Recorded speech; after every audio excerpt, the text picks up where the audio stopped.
Today, it's Edwin's Monday evening property rant.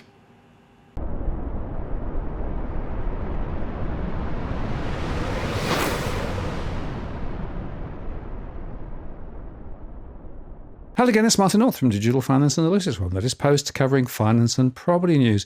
Monday has come around again, and Edwin has come around again. Hi, Edwin. Welcome back. How are you?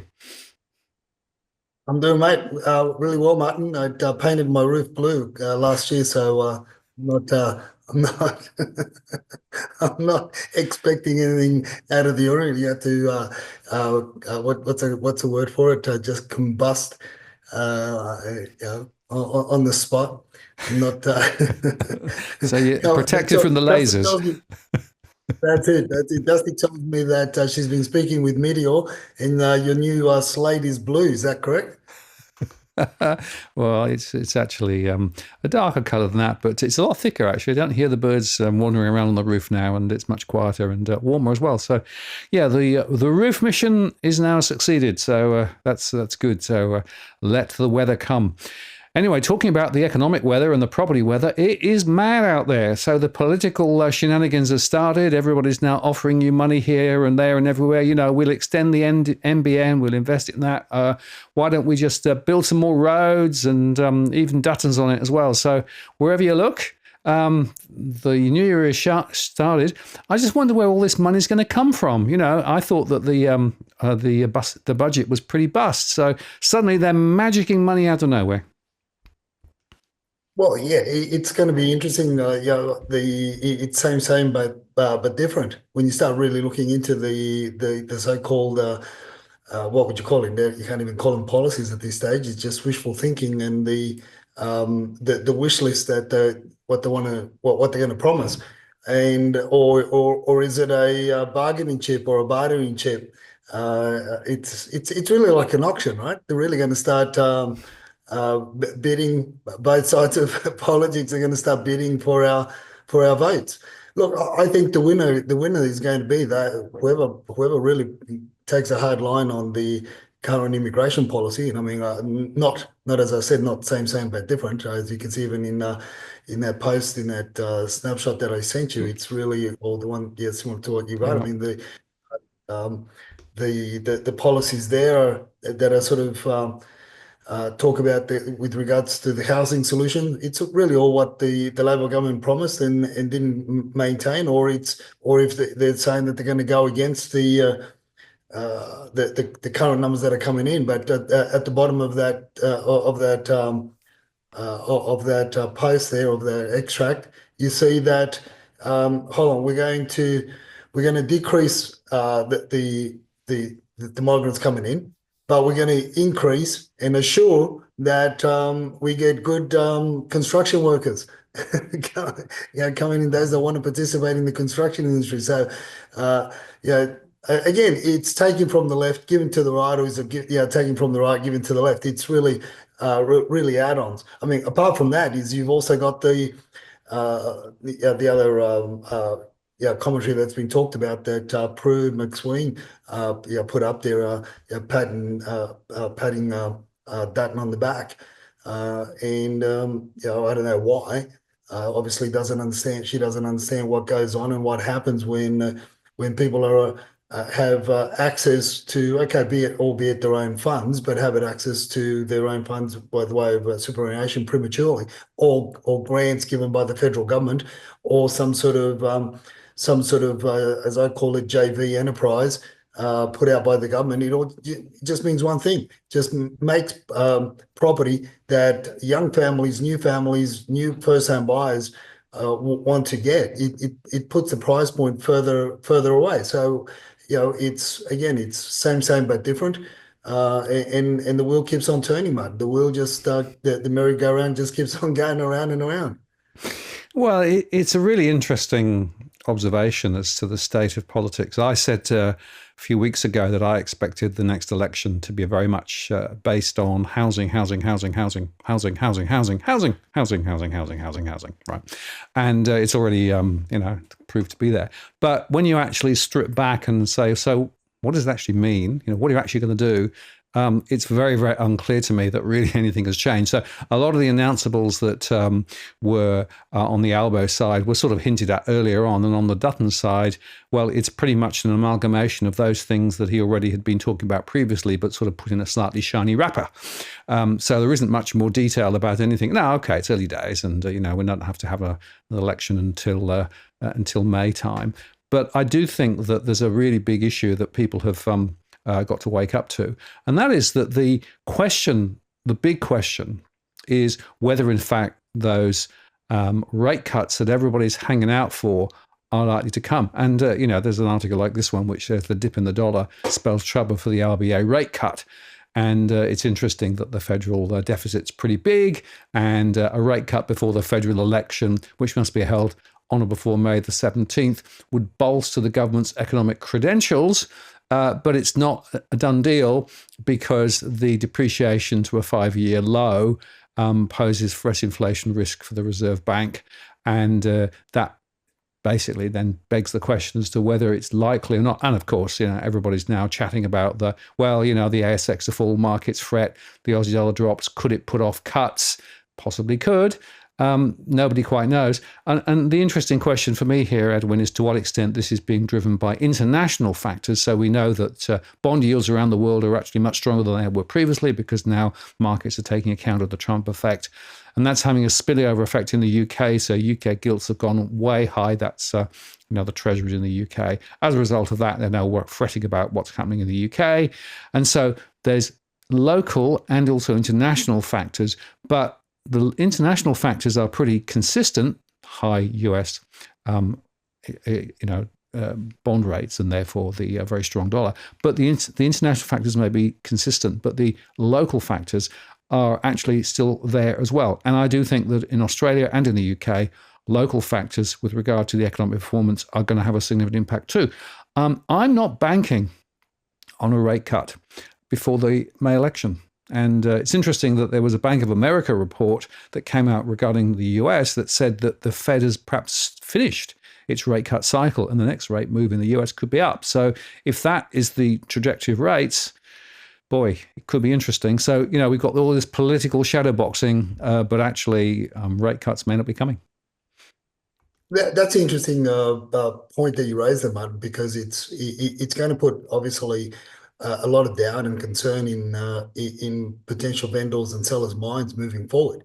And the question is going to be moving forward: are they going to sit it out?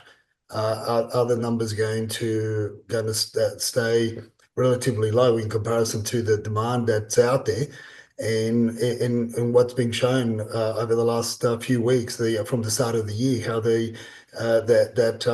that appetite to buy in many of Sydney markets and for particular types of properties didn't go away.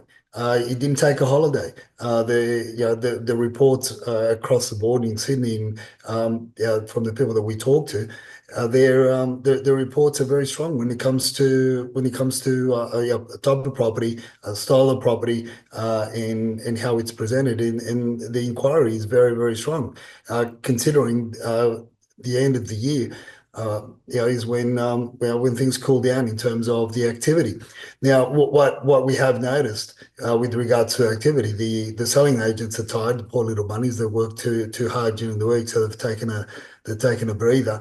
So, therefore, the properties that are open for inspection, are driving a large number of inquiry. Now, not all that inquiry is turning into sales, obviously, but it's just interesting to note how, in my opinion, over the last 2-3 years, it's really been perhaps from activity point of view, it's really been the slowest start to the year. For the industry. So it's going to be interesting. And the other thing is I haven't heard Tom Panos say that he's been booked out or given a report on the AFR. Nobody's quoted him yet. Sweeney hasn't quoted him on the AFR to say that the world is crashing down and there's he's booked in for 10,000 auctions in January, February. So it's slow. It's going to be interesting how things move forward. So going back to your comment earlier on, and I think At the moment, as of today, as of now, I think that if it is an early election, the sellers are going to wait it out, wait it out before they put their properties on the market. So we could see an opposite effect to what people were expecting.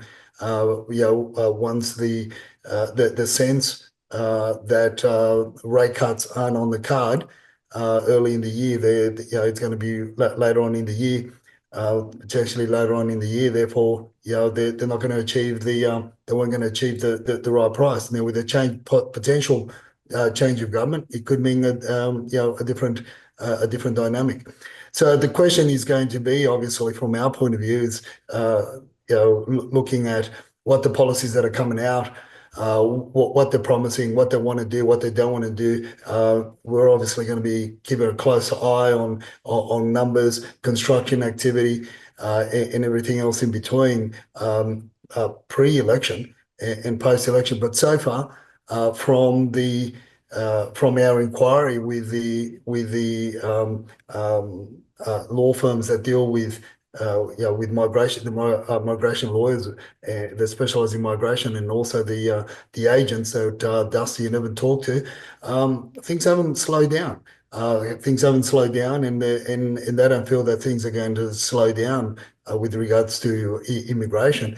As I've been saying for a long time now, for quite a number of months, it's changed the name of the visa, changed the number of the visa, and the rest of the world no different. You look at that snapshot again of that Dutton put out in his whatever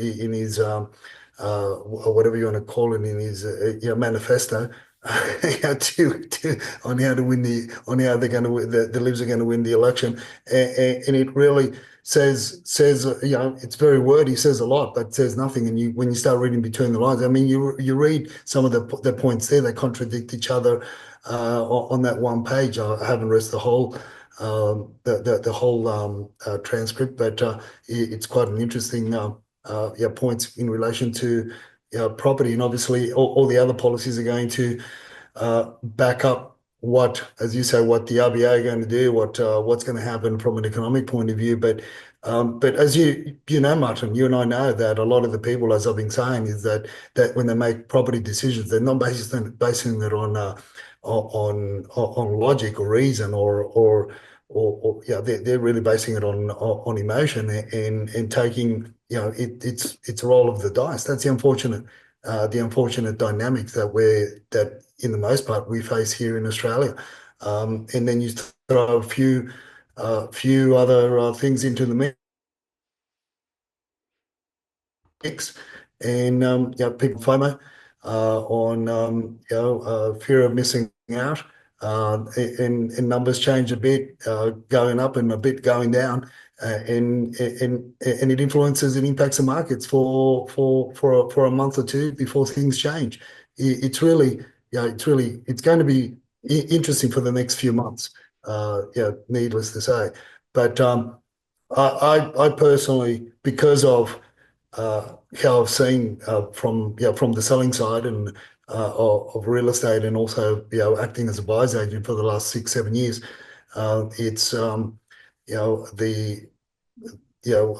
rate rise or a rate cut is only going to fuel emotion, and I could say for the same things that we've been talking about, with even if there was to be left field a rate rise, which we know there won't be before the election. The people that are looking at buying, they're not moved by it. They're really not moved by it, because it's not your normal pool of buyers, and this is where people are getting it totally wrong as to who's buying and what they're buying. Yeah, well, I think the point there is that the mix of people coming into the country is still quite interesting, and quite a few people who are coming into the country have capacity to buy and willingness to buy even now. So there is a level of uncertainty. We have got other people, of course, who are in Australia trying to buy and finding it very difficult to. And I don't know whether you saw, there was an article that came out the other day that was making some comparisons between prices and incomes. And, it was this is the slide here, the Great Australian Dream, now a $234,960 nightmare. So they're making some comparisons between income for an individual and the price of an average property in Sydney, and said it's impossible. The dream is now a nightmare for many people. And I actually made a show yesterday, Edwin, called The Great Australian Nightmare, where I actually connected that chart with some of my mortgage stress analysis. And in fact, that show's done extremely well. I'd also make the point that the individual story of people varies. So there are still people with capacity to spend if they want to, or to sell if they need to. But they sit there because there's uncertainty. And I think the uncertainty at the moment is the big factor. I see that in my survey. So quite a few people who are not in immediate financial pressure are saying, well, I'll just sit it out. I'll just wait and see what happens. You know, I don't have a need to do something immediately. I'm just going to wait and see what happens. Fascinating, though, of course, that the media are still, well, I call it media in inverted commas. You know, the advertorials on some of the newspapers, like this one for winners and losers in home value game, are still spruiking the rises or the falls, and depends where you look, and et cetera, et cetera, et cetera. And did you see this article? There was one that said why housing economists got it wrong in Perth and Melbourne. So Perth went up much more than expected, and Melbourne fell more significantly than expected. Now, I have to tell you that some of my modelling was more accurate, I think, than that, because I was talking about the difference between Melbourne and Perth. We actually, a year ago, made the point that Perth was in a different state to Melbourne, and we felt Melbourne was in a different state to Sydney. And I don't know whether you saw this, but this was fascinating. The Victorian household now falls behind Tasmania in terms of household income. So actually now Tasmanians are doing better than Victorians. So, you know, a little local trouble there in Victoria, which is one of the reasons why the Victorian market is still pretty weak. So I think my takeouts are these. Firstly, there are a lot of people just sitting on the sidelines and just going to see, well, let's see what happens over the next few months with the election and rates, et cetera, et cetera. And, we'll just let that, we'll let that go for a bit. There are other people saying, well, there may be an opportunity, because if there are prices down a little bit, then maybe it's an opportunity to buy. There are some people still willing to buy.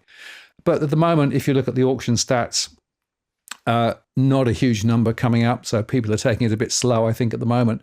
Although your little comments here were quite interesting. This is actually for the Sydney market in particular, which basically makes the point that you made a little while ago, that there's still quite a lot of activity. Still, people are actually looking around in some areas of Sydney, and in fact, to this next one, 25 to 30 groups. Others were quiet, so it's a bit mixed. So I think my takeout from all of this is people are just going to chill out a little bit until things get a little bit clearer. And that might put a bit of dampener on some markets, but in other markets, there's still quite strong appetite. Yeah, look, I think the fear for a lot of buyers is going to be whether or not the vendors are going to take a breather, which is what I'm sort of leaning more towards.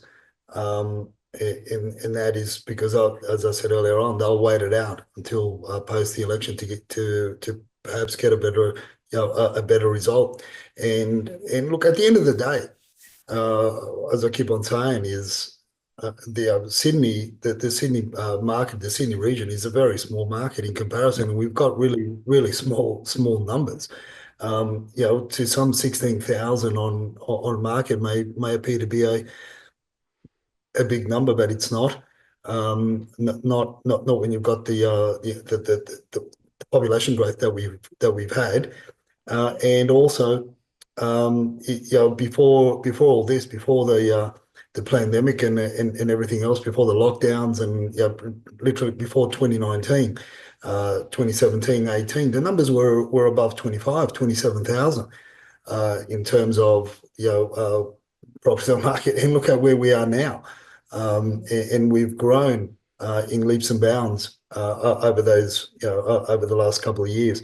So this is where, and construction obviously was more predominant, was more was happening all over Sydney, and things were relatively affordable to build, to renovate. So there was a lot of properties were transacting. Now we've got the opposite, and we've got a growth in population, and people are just tired. As you said, there are a lot of people on the sidelines. That's what we see. So going back to that post from the auction of Saturday, Martin, is you see I've outlined there we had 7 auctions. We knew it was a slow start to the year. We've been talking about it. But in terms of open for inspections, and this is from this is pulled out of the Sydney region for Domain.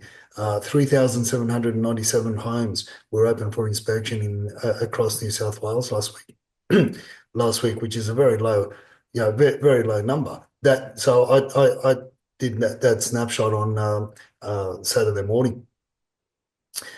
That screenshot there that I posted. So that's very, very low numbers. Hence, I guess, in areas where there's a lot of appetite, there's a lot of demand. Well, you're going to get those sort of numbers, and you're going to get those sort of results as we've been saying all along.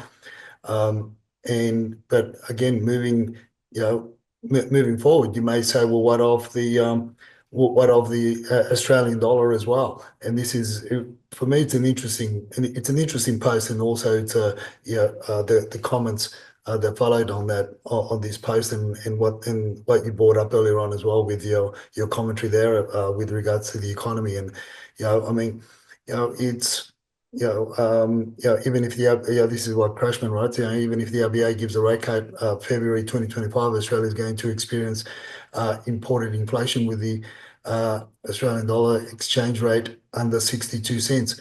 So I guess, from that point of view, it's going to put a lot of pressure. But the question is that pressure going to translate into listings? Is that pressure going to translate? And I'm talking purely the Sydney market. Is it going to translate into property listings across the Sydney markets, or are people once again just going to hold back because of the exorbitant costs and the deterrent that's in many people's minds to downsize and to change from a freestanding home into something more manageable because of the downsizing, their empty nesters, whatever you want to call them. They need smaller areas to look after, but they can't because and they won't because of the exorbitant costs, and to stay local in their local areas, it's creating a further emotional pressure, because it's pulling people away from the area where they grew up. They know they've lived for the last 65, 70 years, and they may have owned that home for the last 30, 40 years as well. So these are all the pressures. So this is why a lot of these, the very strong economic factors that they give us an indication of how we're tracking economically. There's all this inflationary areas. You've got immigration to bolster the government numbers and all this and all that. But at the end of the day, people that are buying and people that are selling, people that want to transact, these things almost, in my mind, become secondary information to the need, the want, the desire, and the desperation to just have a roof over their head, which changes the mix in many ways and in many markets. Yes, well, the desire for somewhere secure to live is clearly inbuilt, and it's totally appropriate. It's just that many people are unable to achieve that dream for all sorts of reasons. Though I have to tell you, Edwin, I think the interesting observation that I look at is that we've got so many conflicting signals about what's really going on. And if you want an example of that, this was actually what happened with regard to the retail sales. So this is a headline saying, retail sales miss leads support to likely rate cuts. And that was because of a particular way of looking at the retail data, which suggested it might be not as strong as it was. Now, there are other people saying, no, actually, the retail sales numbers were pretty strong, and therefore it may actually dampen the likelihood of a rate cut. So I actually made a post called Schrodinger's household spending, right? Because, the old Schrodinger's cat in a box, with an isotope, and you don't know whether the cat's dead or alive because it could be in one and two states. Well, that's what a bit like the spending was, right? You could make two stories of this. You could argue that retail spending is really strong and therefore that might actually kick rate cuts out, or you could argue that retail was pretty weak and that might enhance the prospect of a rate cut. The truth is the data was conflicting and inconsistent, and therefore it didn't really tell us very much at all. Now, I would argue that that's a really important observation, not just about the retail spending, but a lot of the other data that's around at the moment.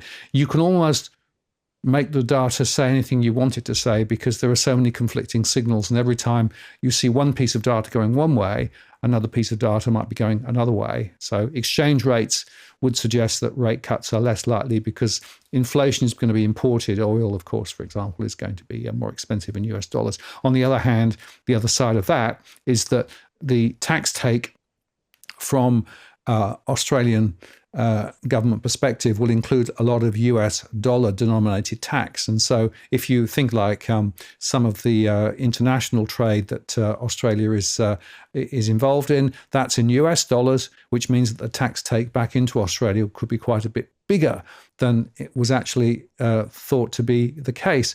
And what that basically means is that, as the article said, there's a chance for surpluses as taxes boom, and taxes boom partly because of the exchange rate. So I don't know. You can almost make any story you like, and you might be right, you might be wrong. My point is simply that the signals are conflicting at the moment, so that points to a level of uncertainty, and I think that level of uncertainty is likely to continue for some time. I do make this point, though, that the low Aussie dollar is going to have real consequences. I made a show on this the other day. And I do think, honestly, that it's going to have a significant impact on the RBA. The RBA rate cuts are probably further out than many people think. And I do notice that there are some regulars who are continually spruiking rate cuts to try and get people to come back into the property market. It's just that the rate cuts don't seem to be coming, and yet they still keep spruiking. It's just around the corner, just around the corner, just around the corner. And it's really fascinating when you talk to people, real people on the ground through my one-to-ones.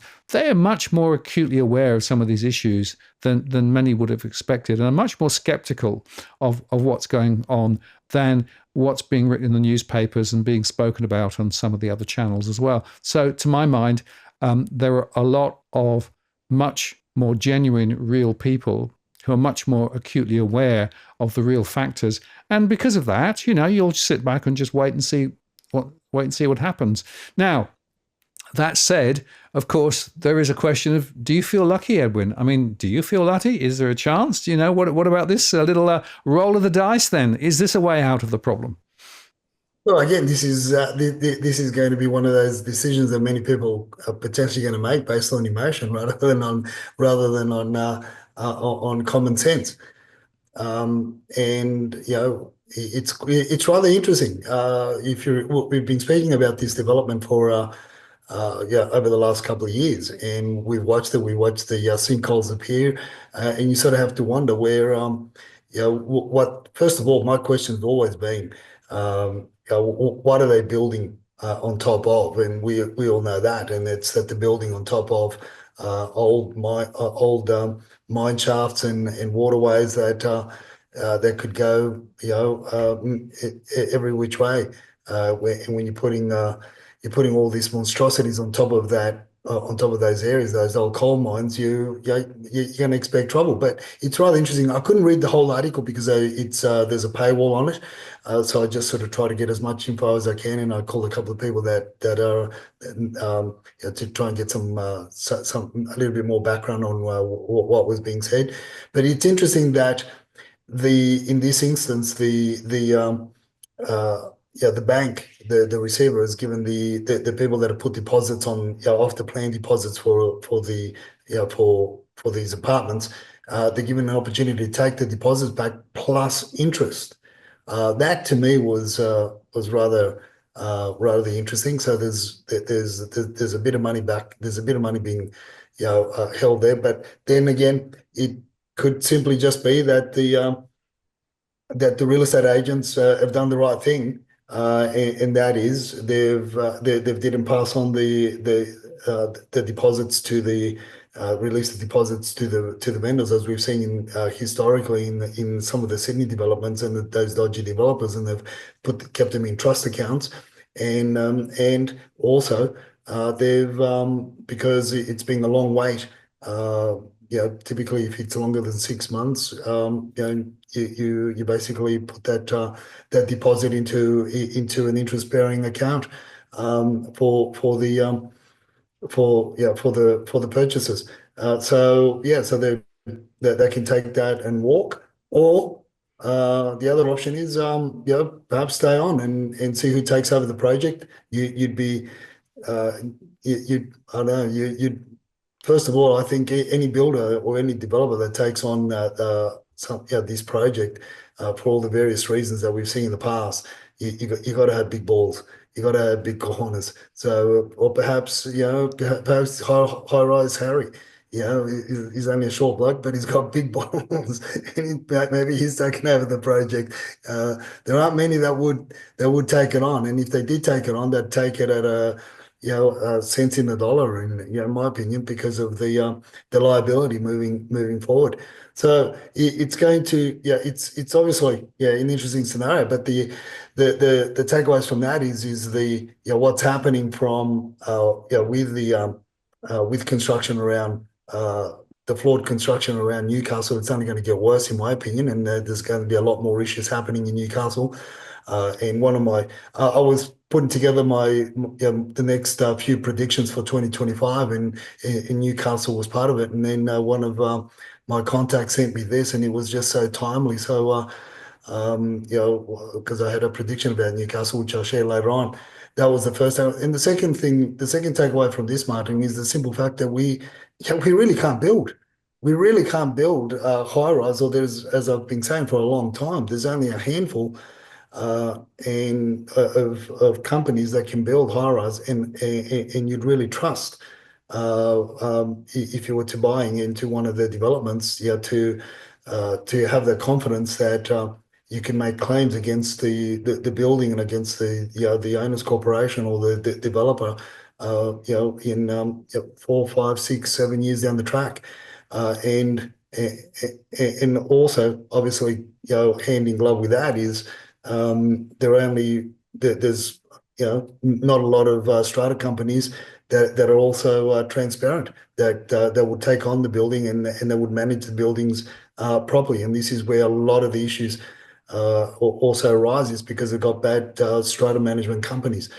From what George tells me, there aren't too many good ones over in Newcastle. So there's another reason why maybe they should take the money and bail. Yeah, well, it's just, are you feeling lucky? I mean, the gambles that people are taking with regard to buying off the plan high-rise continue, to my mind, to get bigger and bigger and bigger. Which sort of begs the question, should you actually adjust the forecasts of the number of units that are going to be delivered? Because effectively they're way off where they want them to be. And in fact, there was a little letter in the same Newcastle Herald who was talking about this thing, saying the number of dwellings forecast should be slashed. We are finding it in Australia very difficult to build quality high rise, and it's got worse and worse and worse. Now, we've discussed this on many occasions, the privatization of the checks and balances, the fact that people are building down to a price, the fact that some of the land that they were building on was pretty dodgy to start with, and I think that's what's happening up in the Newcastle example here. But also the idea of selling off the plan to offshore investors who maybe won't do much in the way of checks and balances and due diligence and things like that. But it really does highlight the really fundamental question is, can you really solve the housing crisis or emergency? I prefer emergency, because emergency suggests you can do something about it, whereas crisis, they'll say, oh, it's not my problem, it's somebody else's problem, right? So it's the emergency, housing emergency. But can you solve the housing emergency just by simply throwing up more cheap high-rise? To my mind, you're making a bigger problem rather than solving it. Yeah, and this is why the local councils in many areas are fighting it, and no different to no different to Melbourne, no different to many parts of Sydney, and here you have Newcastle Council just don't want because they know the risk. They know the councillors, love them or hate them. The red tape, on one side of that coin is there for a reason. The controls are there for a reason, and apart from the fact that you've also got to consider all the other infrastructure, emergency services, water, electricity, pressures on that, on the electrical grid, sewerage.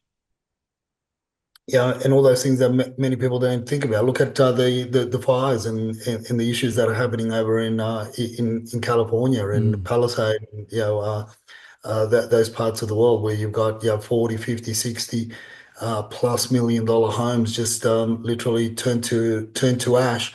And a lot of it has to do with obviously infrastructure, not keeping up with infrastructure needs and requirements. And the same goes for many parts of New South Wales. Newcastle not being any different, and more to the point, because as I said before, and as I've said for many years, and knowing a bit, having a bit of background with Newcastle and a couple of development sites that I was involved with up there in decades ago, it really is an eye opener as to how people have been allowed to build, what they're building, what's there, what type of structures are there, and the many issues moving forward post construction that the occupants, from a tenant's point of view and also from owners corporation point of view, are facing the many costs that arise from it. But Sydney's no different, Martin. And if you start looking at land subdivisions, I mean, yeah, we can push for land to be subdivided. I mean, I've known of two developers that are sitting on 60, 70, 80,000 blocks, but they can only release them a small amount at a time because there's restrictions and constraints again around emergency services being able to access it. Look, there are quite a number of issues with what a lot of people don't understand, and that's going on with Badgerys Creek. I can tell you now, I've got an insider there in Badgerys Creek, and one of my predictions there is that there'll be a massive fire there around the airport that they won't contain. As a matter of fact, an insider there, senior insider in that that's looking at a certain part of the construction there and the development there, is proverbially shit scared that they've pushed the boundaries with regards to the building so close to in some parts Bell 40 and FZ that there shouldn't be. They feel that they won't be able to contain the fires. And what about when the planes dump the fuel? What you think they're going to be? What you think they're going to be dumping it onto? People don't understand, and this is what people that are there are telling me, Martin.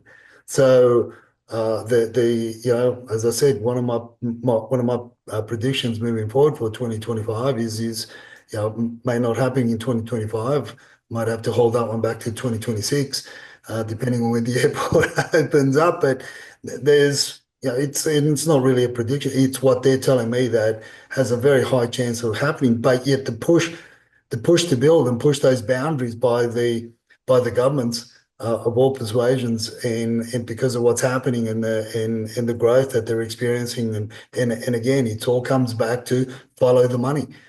Who's going to benefit, who's going to gain, but our followers and our viewers, we're all more concerned as to who forks out for the bill at the end of the day, and it's us, the taxpayers.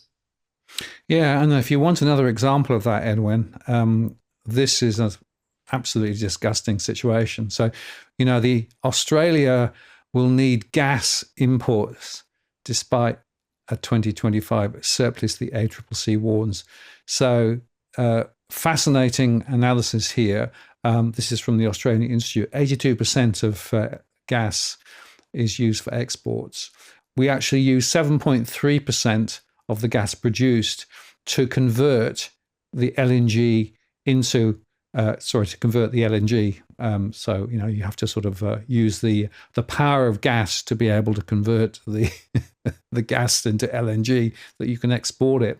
And if you look at this breakdown, 6.4% manufacturing, 6.2% gas power plants, 2.6% residential and 2.7% other. So we have massive amounts of gas, but because of bad policy over many, many years, we're now in the situation where you're going to be looking to import gas to meet demand from Victoria and New South Wales, despite the fact that we are producing loads of the stuff. So this is another fascinating example of major policy failure from the point of governments, and the fact that large LNG producers have Australia over a barrel because effectively we are being charged at the international price.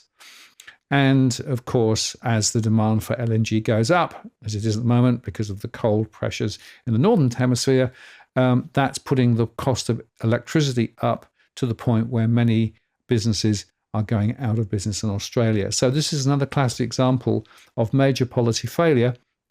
And wherever you look, these are things that should be being spoken about, to my mind, when it comes to the next election cycle. But there's no discussion of some of these really big structural issues. We're actually just going around the houses, as we said at the top of the show.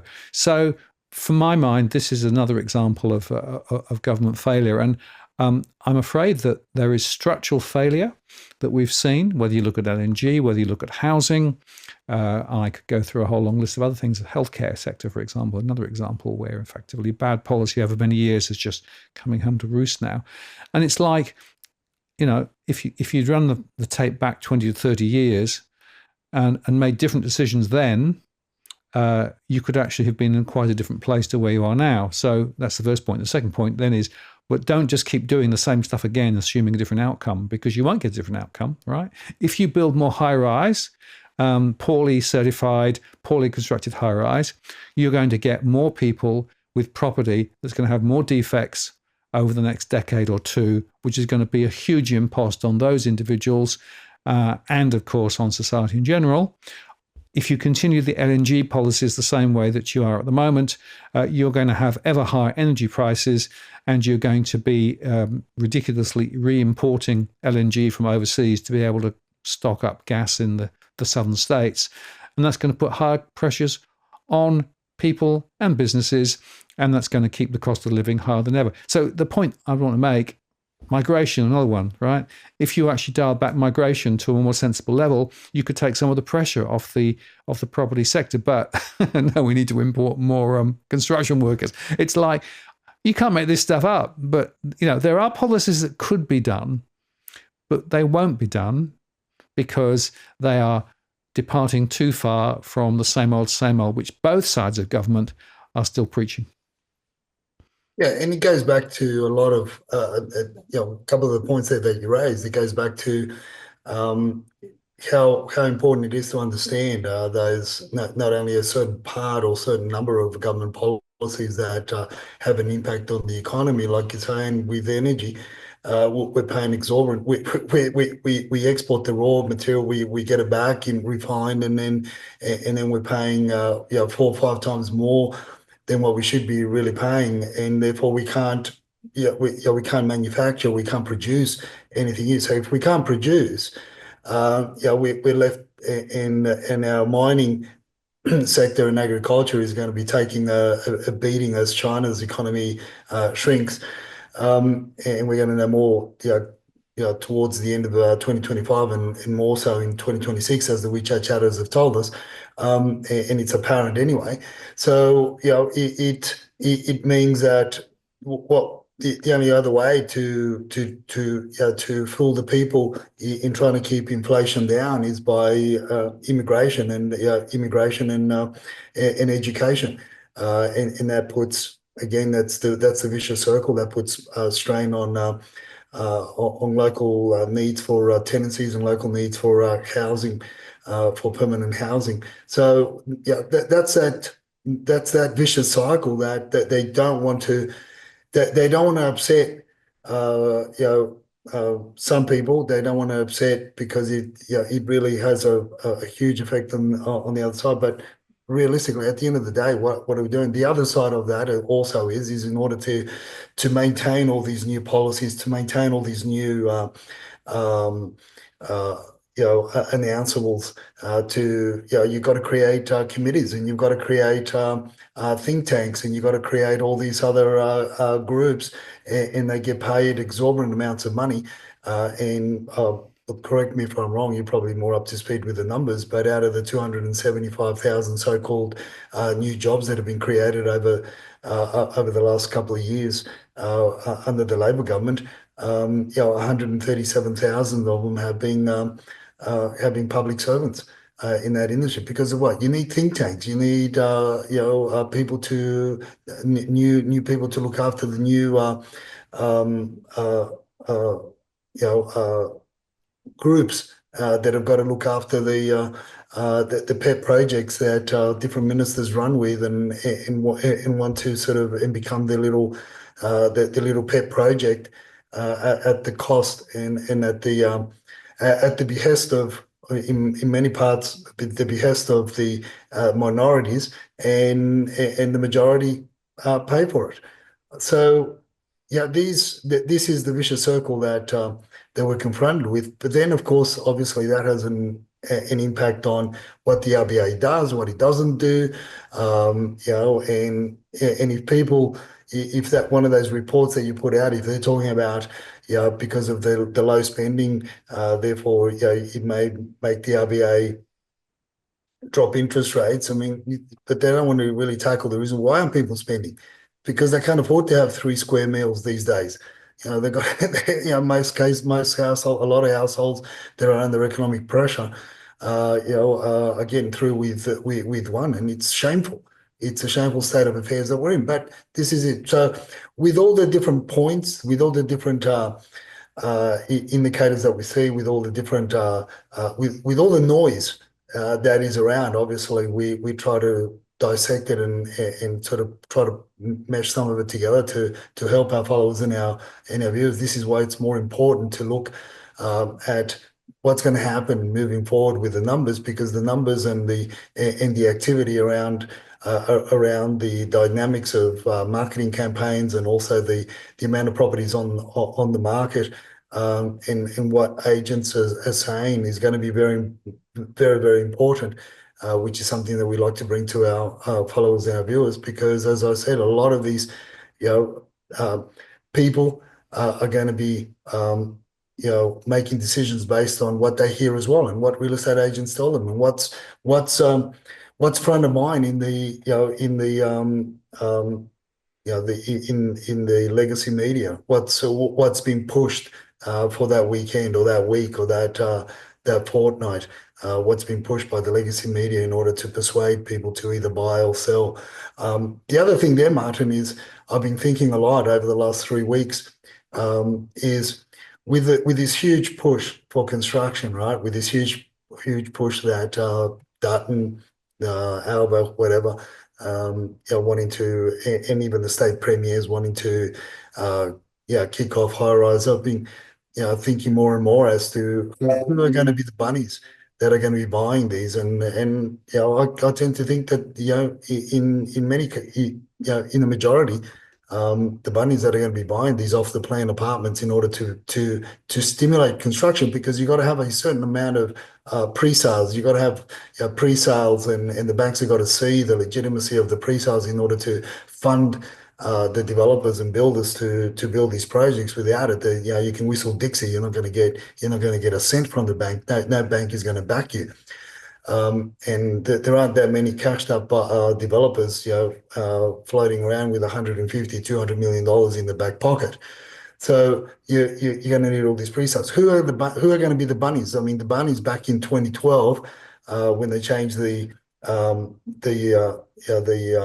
buying policies, around the FIRB policies, where before then we used to see a lot of small, medium-sized development being built for the locals to absorb, and the locals to living. And then post 2012, when the changes came about to who can buy, who was allowed to buy, and then you could sell entire apartment blocks to Chinese investors. I mean, the landscape changed overnight.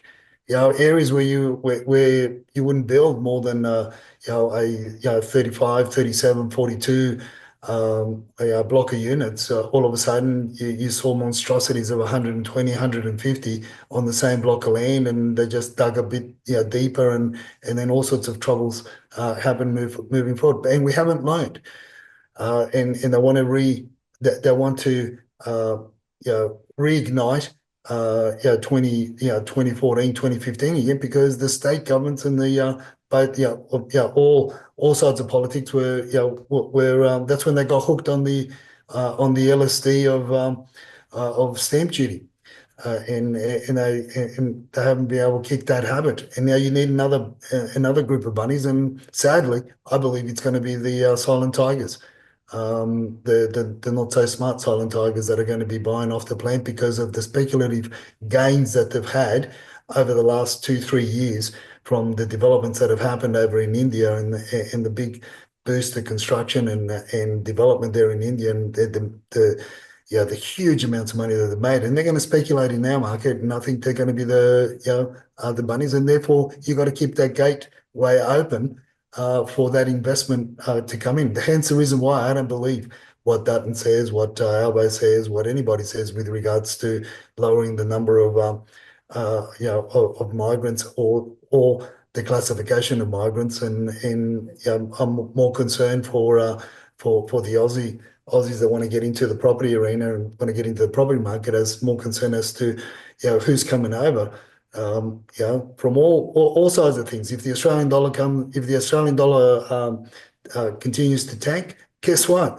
It become a house on Point Piper, a house at Double Bay, a house at Vaucluse is going to be cheap as chips, because of the not so much for the local pricing, but for somebody that that's got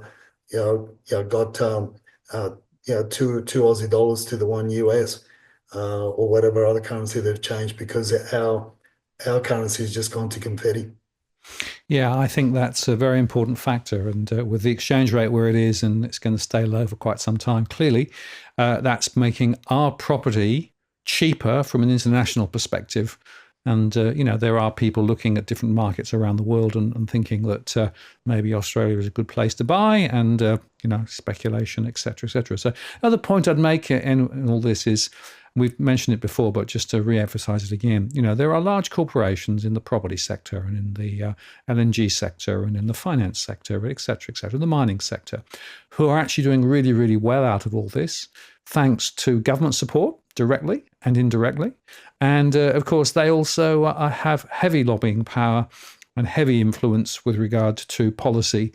And sometimes I think that if you wanted to reset, the first thing you would do would be to stop all of the government support for all of those large corporations that exist at the moment, and reset that. If you did that, then the tax take from the corporate sector would rise significantly, and that could actually take some of the pressure off ordinary Australians.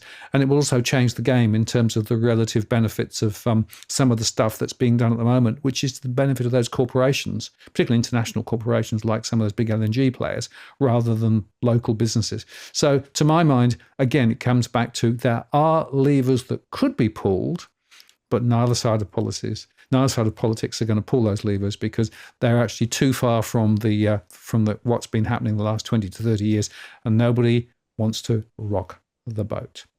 Let's just briefly touch on the numbers before we close out. And it's quite interesting if you look at the Sydney numbers On the 6th, this is looking at properties for sale, 16,233.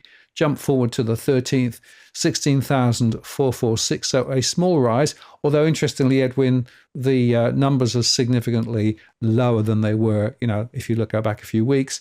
So it's interesting just to sort of see how things are going to rise. But actually, if you then make a comparison between Melbourne, so on the 6th, they were 26,901, whereas a week later, 26,510. So in fact, in Melbourne, we've gone the other way. What on earth is going on? It's early days, Martin. It really is. It's really early days. As I said, a lot of the officers that I speak with, the licensees and the salespeople that I speak with, they're still on holidays. Strangely enough, they're still on holidays. I would say the people that I know, most of them come back only today, and about 20-30% won't be back till Wednesday, Thursday. Yeah. So and hence the reason why it's they're very tired. Then again, as I said before, in a lot of the areas as well where the WeChat chatterers are very active. They haven't been that active, and a lot of the agents know that they won't be that active for the first, for January, and perhaps into the first week of February. Well, not only because at the end of the month we've got the the Australia Day long weekend, and then the school break is over and all that. But outside of that, you've also got the Lunar New Year, the year of the snake, is upon us on the 29th. So the WeChat chatterers are taking a breather, and that was one of the things that we said in an earlier show this year was, if you want things done, get it done early, because some of the businesses that a lot of the businesses of the WeChat chatterers are involved with is around building materials, building and construction. And they're taking an extended holiday as well. So that's another reason why quite a number of agents and agencies haven't come back as well, because they feel that their audience is not really on deck. So we'll wait and see. Again, it's still early days, but it is interesting. So it's the first time we've seen that. Pulling back that from one week to the next. It'll be interesting to see moving forward. Are the Melbonians, or the people that are trying to get out of the, is that pain of not having it tenanted, not being able to sell, because the properties are being on the market and not being able to sell, and not accepting the drop in the prices that they're being offered. Are they putting them back onto the rental ledger? Time will tell. Yeah, indeed. Well, we'll watch as, of course, we report each week on the numbers. Just looking at Brisbane briefly, on the 6th, 3,180, jump forward a week, 3,403. So a bit of a rise there, but again, still relatively quiet. And if you look at the overall auctions, we snapshotted a little bit of this, but this is on the 11th of January, 18th of January. You can see there how things are just moving slightly forward. But again, it's very, very quiet.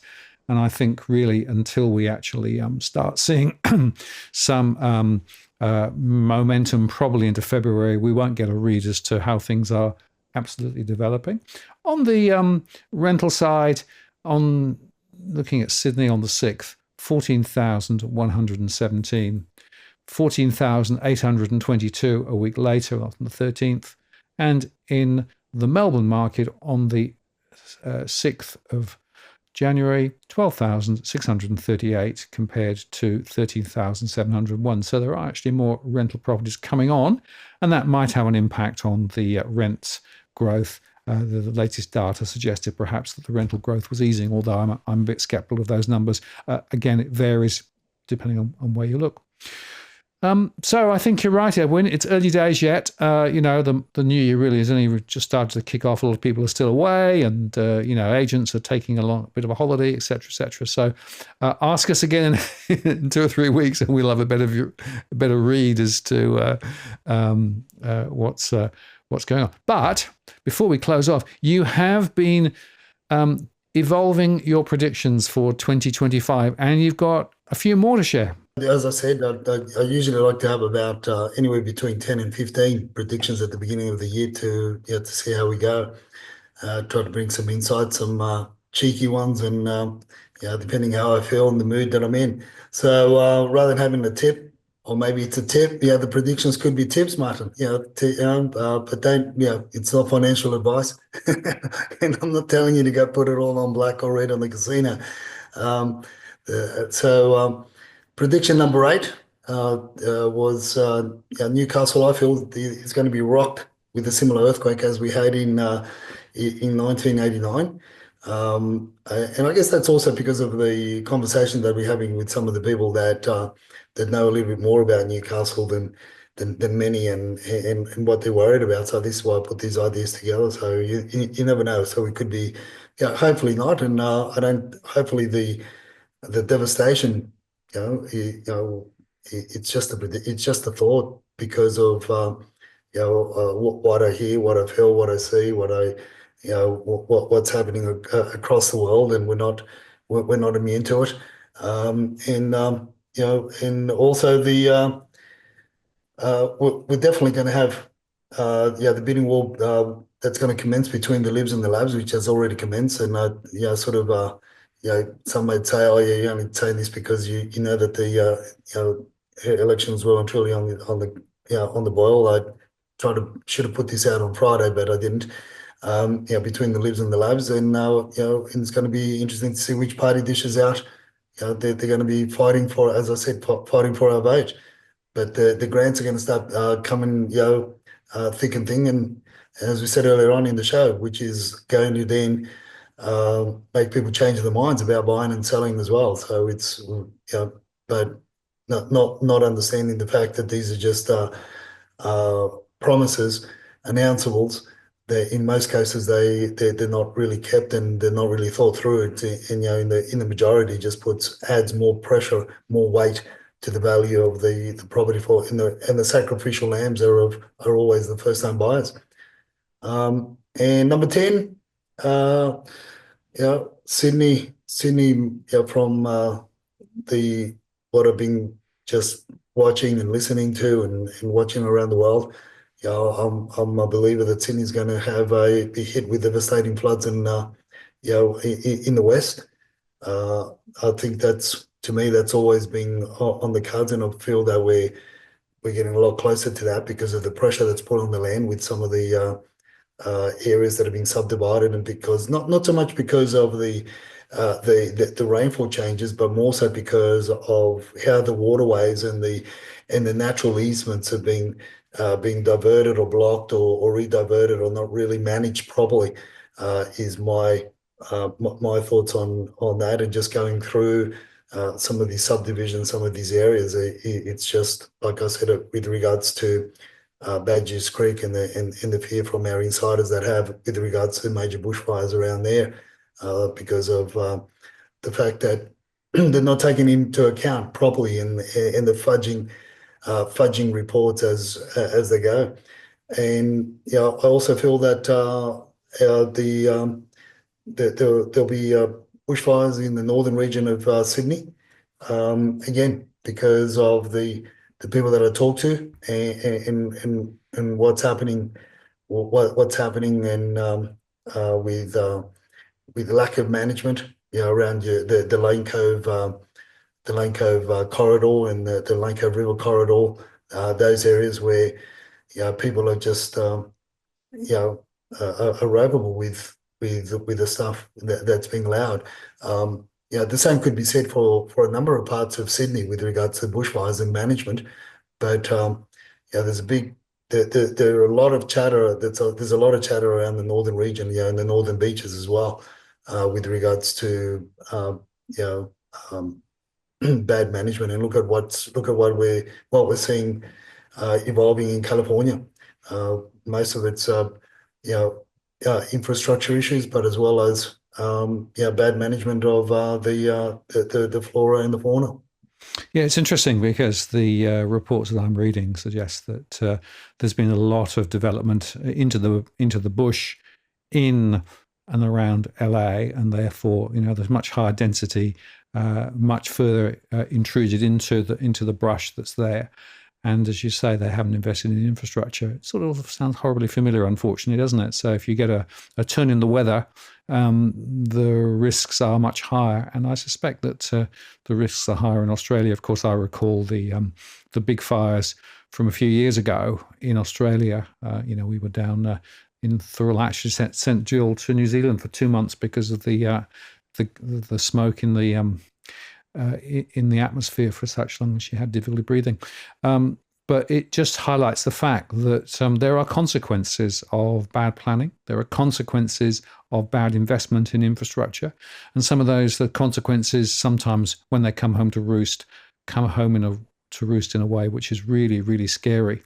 And, unfortunately, so often the politicians and those in decision positions prefer just to go on with the same old until they're forced by circumstances to do something different rather than actually being more proactive. And for me, that's the real lesson from today's conversation, Edwin, that, things can continue to grind along, but those in charge prefer to look the other way and not talk about the real issues until it's too late. And I suspect we're going to see some more of that in the next few months and years.